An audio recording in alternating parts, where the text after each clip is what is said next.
Welcome, I'm Ant Marks. I write new folk and fairy tales. I'm going to read you a story from one of my books called From the Forest They Came. And it's where the book's name comes from.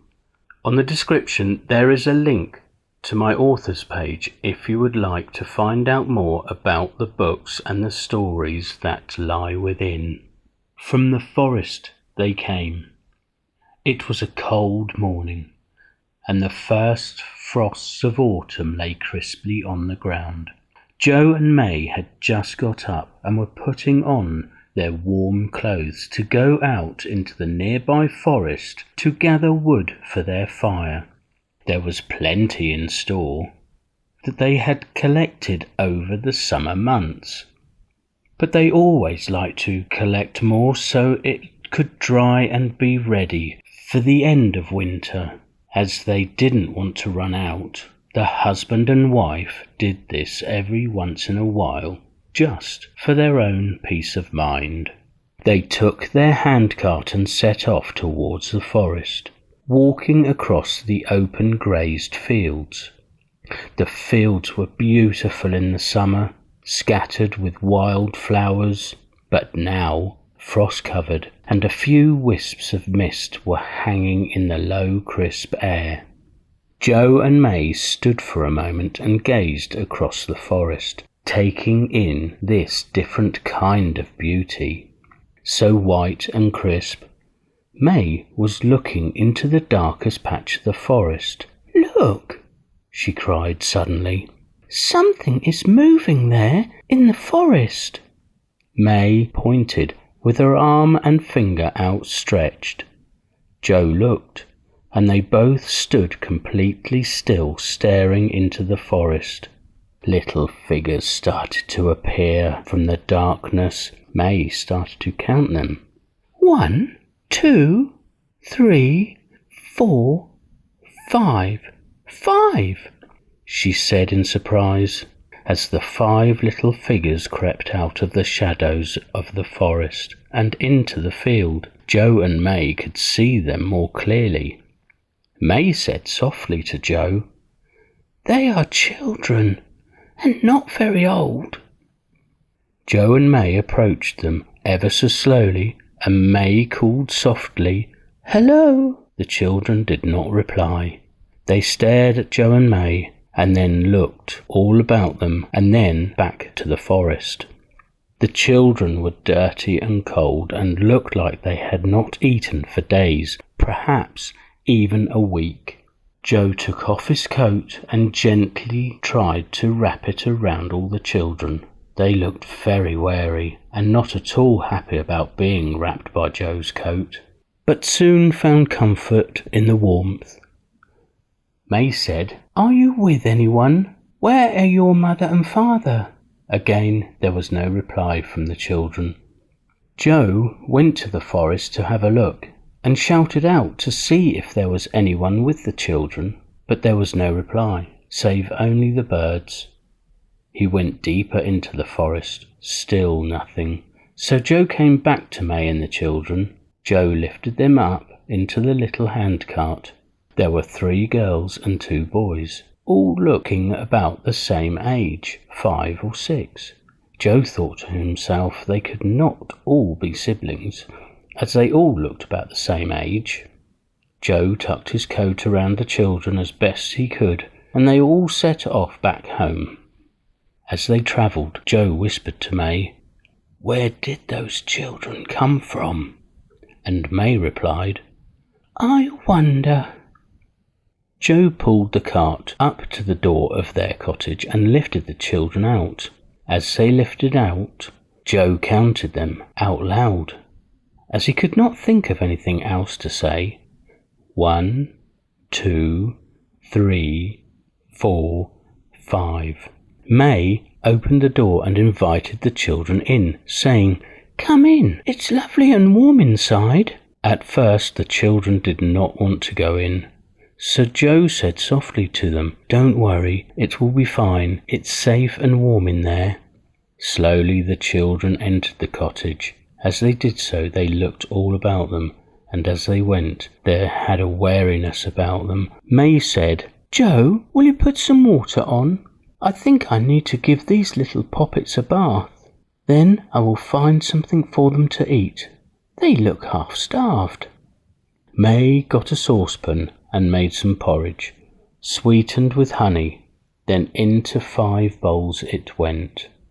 May gave each child a spoon. The children looked at the spoon as if they had never seen one before.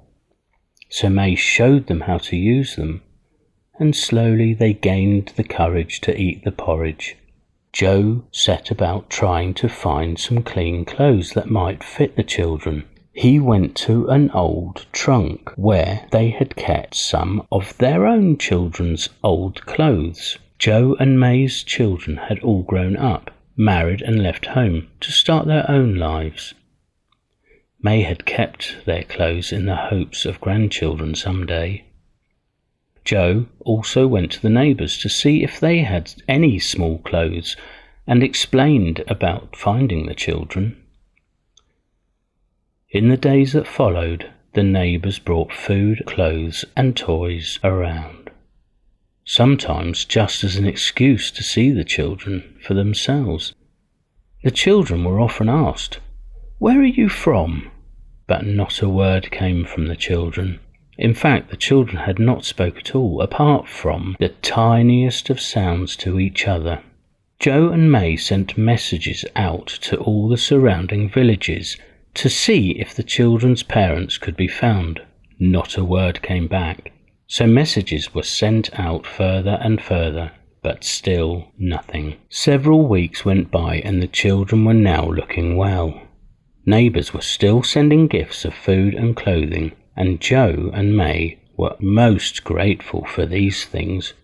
One of the neighbours had a cat that had kittens, and when the kittens were old enough to leave their mother, the neighbour brought one of them around for the children. When the children saw the kitten, they jumped up to have a closer look at it. The neighbour handed them the kitten, and the smiles came like waves over their faces, one after another. The children were so careful holding the kitten, passing it to each other, taking it in turns, back and forth it went. No grabbing or fighting. That was unusual for children, Joe thought. Later that evening the children had gone to bed, all sharing the same bed, for they would not be separated. Joe sat in his chair near the fire, and May sat in her chair on the other side of the fire.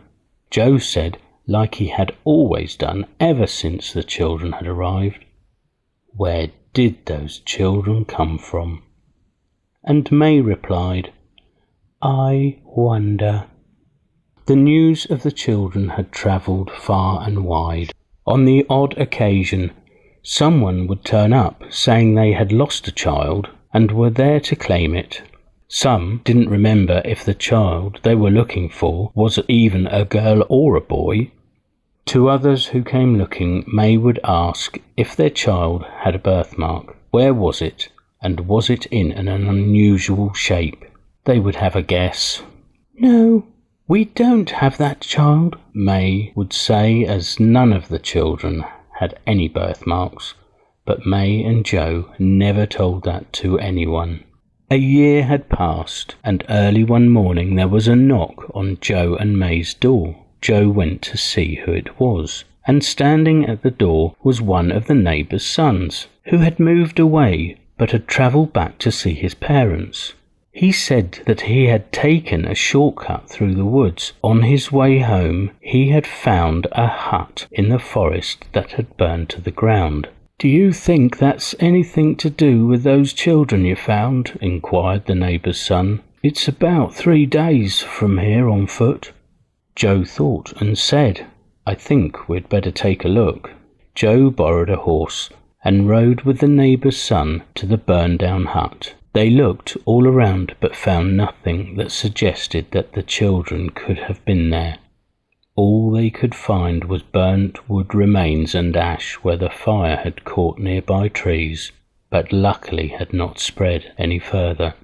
The neighbour's son rode on back to where he now lived, and Joe rode home. Joe explained to May that he hadn't found anything there, and didn't think it was worth taking the children there, and said if they had been there was nothing and no one for them there now, and it might just be too traumatic for them. May agreed. The years went by and the children grew, 3 beautiful girls and 2 handsome boys.